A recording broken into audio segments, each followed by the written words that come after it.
बिस्मिल्लाहिर्रहमानिर्रहीम। Saim homeopathic infertility clinic Khannapur Rawalpindi से आपकी खिदमत में हाज़िर हूँ।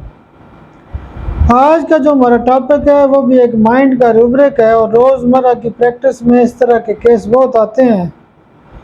और आज का माइंड का रूब्रिक है फियर ऑफ क्राउड्स।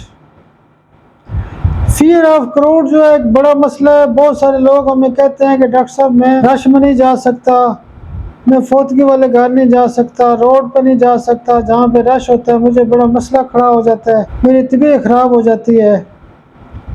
तो जो लोग रश में नहीं जा सकते फियर ऑफ क्राउड के वाले से, उसकी जो मरकज़ी दवाई होती है वो एकोनाइट होती है।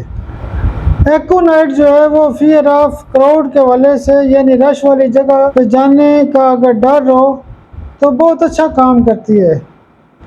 आपको याद होगा कि मैंने एक इमरजेंसी का फार्मूला बताया था, जिसमें मैंने कहा था कि इमरजेंसी का फार्मूला ऐसा है कि जिसमें जो लोग होते हैं जिनको रश में जाने से खौफ होता है उनको भी बड़ा फ़ायदा होता है, इमरजेंसी की दवाई से बड़ा फ़ायदा होता है। उसमें भी एकोनाइट 200 पावर ऐड हुई है। बहरहाल फियर ऑफ क्राउड के वाले से एकोनाइट 200 पावर का बहुत अच्छा रिज़ल्ट है। आप इसको 200 पावर में एक खुराक रोज़ाना दे सकते हैं। बहुत शुक्रिया, बहुत शुक्रिया, बहुत शुक्रिया।